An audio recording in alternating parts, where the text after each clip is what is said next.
Hello everyone, সবাই কেমন আছেন? আজকে আপনাদেরকে একটা জিনিস দেখাবো। আজকে কাজের জন্য আমার নিজের বাসা থেকে একটু দূরে আসছি, এটা নর্থ লন্ডনের মধ্যে। তো এখানে এসে জুম্মার দিনে নামাজ পড়ার জন্য যেখানে আসছি, এটা একটা হলো চার্চ।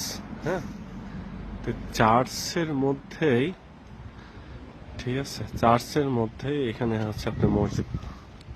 এখানে নামাজ পড়লাম এবং এটা শুধু মসজিদ না, আহ, এই এক সাইডে হচ্ছে আপনার ইসলামিক যে বলি আর কি, আমাদের দেশে যেমন মাদ্রাসা বলি, এখানে একটা ইসলামিক হচ্ছে ইনস্টিটিউশন আছে ভিতরে, এবং এটা একটা মসজিদ। মসজিদটার ভিতরে আলহামদুলিল্লাহ অনেক সুন্দর। এখানে নামাজ পড়লাম। সাম্প্রদায়িক সম্প্রীতির এক অনন্য নজির। এখানে চার্চের মধ্যে এখানে হচ্ছে মসজিদ। ওকে, সো বাই ফর টুডে।